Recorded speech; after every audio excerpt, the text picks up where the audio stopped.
Dépaysement à quelques pas de là, dans un endroit calme et ensoleillé, Philippe Soreille n'a pas besoin de la technologie, mais plutôt d'une bonne paire de bottes. Bonjour. Bonjour, Je suis prêt. c'est par là. Allez, on y va. Alors Vincent, vous êtes le coordinateur pour Natagora des réserves de la région ici, c'est ça hein? Oui, pour l'ensemble du Hainaut et plus particulièrement pour les 14 de la vallée de la Haine. Qui tournait vraiment à 2 pas de la ville ici. Oui, à moins de 800 mètres du centre-ville. Ouais, c'est ça, oui. Ah, ouais, bien graissé. Oui, Oui. c'est toujours mieux. Comment s'appelle en fait cette zone? Elle porte un nom, cette réserve? Donc la réserve naturelle s'appelle les Prés du village, du nom du lieu dit. Et la zone dans son ensemble s'appelle les Pichepots. Donc ça vient de ça vient de Pispo, donc toute une série de petits fossés et de petits ruisselets qui irriguaient la zone. Donc c'est pour ça que la zone est très humide, donc le nom de Pichepots en patois local. Alors cette irrigation était nécessaire pour éviter des crues ou comme ça pour faire de la culture? Il y a eu plusieurs étapes en fait. Donc ça faisait tout d'abord partie de la ceinture de défense de la ville de Mons.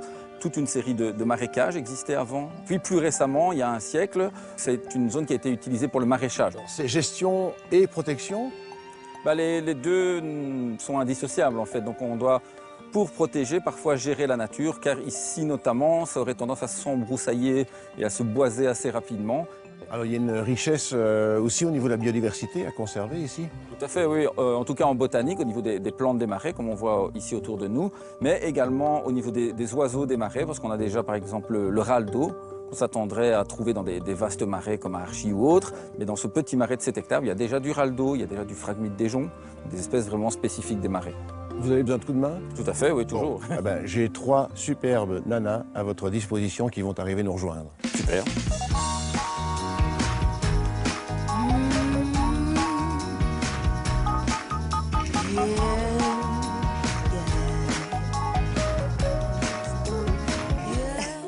Oui, il a choisi son lieu de rendez-vous. Si on arrive à passer, Bon, toi, tu passes par la droite? mais je n'en sais rien.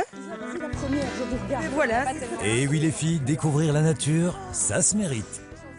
Pas de chance pour Armel, Isabelle et Gaëlle. Aujourd'hui, Philippe a décidé de les emmener dans une réserve naturelle qui est un ancien marais. Voilà. Ah oui, d'accord. Ah, je suis sûre. Ah, mais ta botte est coincée. Allez, viens. À tout à l'heure. Mais nos ambassadrices ne sont pas là que pour le fun. Philippe et Vincent ont besoin d'aide.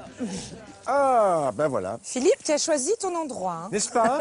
Hier, ma chère Armelle, vous êtes très splendissante, tout à Bonjour, fait habillée de Philippe. circonstances. C'est un petit peu atypique, on va dire. Alors on écoute Vincent qui va nous expliquer ce qu'il faut faire. Le plus facile, c'est de travailler en 2 équipes. Donc il faut qu'une équipe coupe les branches de saule qui sont en train de rejeter ici derrière nous.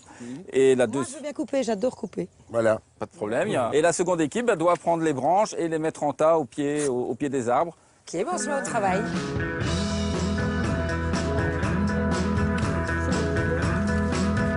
Comment ça va? Moi, je me suis dévoilée.